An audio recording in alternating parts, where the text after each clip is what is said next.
August மாதம் 8ஆம் தேதி 1993 தமிழகத்தினுடைய வரலாற்றில் ஒரு கருப்பு தினம்.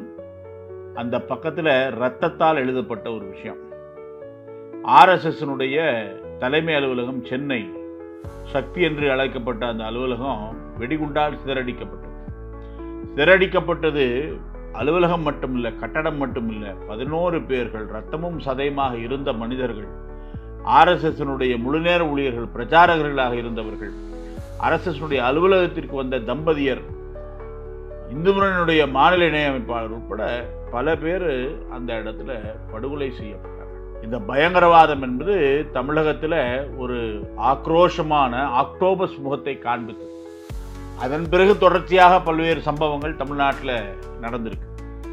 ஆனாலும் கூட திட்டமிட்ட ரீதியில் லட்சியத்தை எதிர்கொள்ள முடியாதவங்க ஒரு விஷயத்தை புரிந்து கொள்ளாமல் லட்சியத்தை எந்த ஆயுதத்தாலும் வெட்ட முடியாது.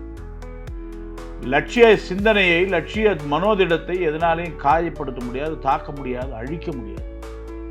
ஆன்மாவுக்கு அழிவில்லைன்னு நம்முடைய முன்னோர்கள் எல்லாம் சொல்லியிருக்காங்க.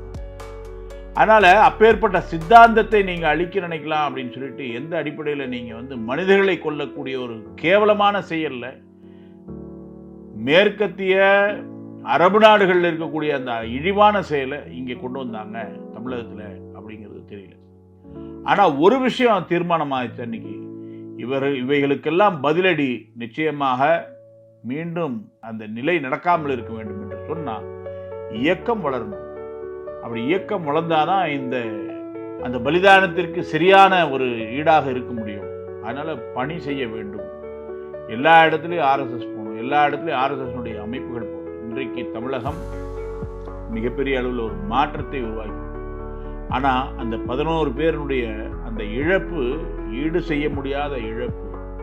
ஆனால் அவர்கள் யாருமே இறக்கவில்லை, மாறாக எங்களுடைய மனதில் வாழ்ந்து கொண்டிருக்கிறார்கள், விதைக்கப்பட்டிருக்கிறார்கள். இது மேலும் மேலும் மேலும் மேலும் வளர்ந்து கொண்டே இருக்கும். வளர்ந்து வளர்ந்து வளர்ந்து தேசியத்தினுடைய ஒரு மிகப்பெரிய சக்தியாக தமிழகம் மாறும். எப்படி பாரத நாட்டினுடைய கீழே ஒரு அஸ்திவாரம் போல பாரதத்தை தாங்கி கொண்டிருக்கக்கூடிய ஒரு பீடமாக, சக்தியின் பீடமாக தமிழகம் இருக்கிறதோ, அதே போல இந்த தேசியத்தையே, இந்த ஒரு மிகப்பெரிய விஷயத்தை, பாரத நாட்டுடைய தர்மத்தை, கலாச்சாரத்தை தாங்கி பிடிக்கின்ற பீடமாக தமிழகம் மாறும். அது நீண்ட தூரம் இல்லை. ஆனால் இன்றைய இந்த ஆகஸ்ட் 8ஆம் தேதி நாம் பயங்கரவாத எதிர்ப்பு தினமாக நாம் கொண்டாடுவோம்.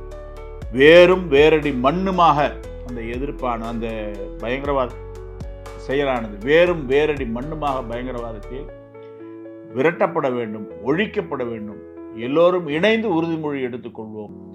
நல்லதொரு தமிழகம், நல்ல ஆன்மீக தமிழகம், தெய்வீக தமிழகம் மலர வேண்டும் என்று பிரார்த்தனை செய்வோம்.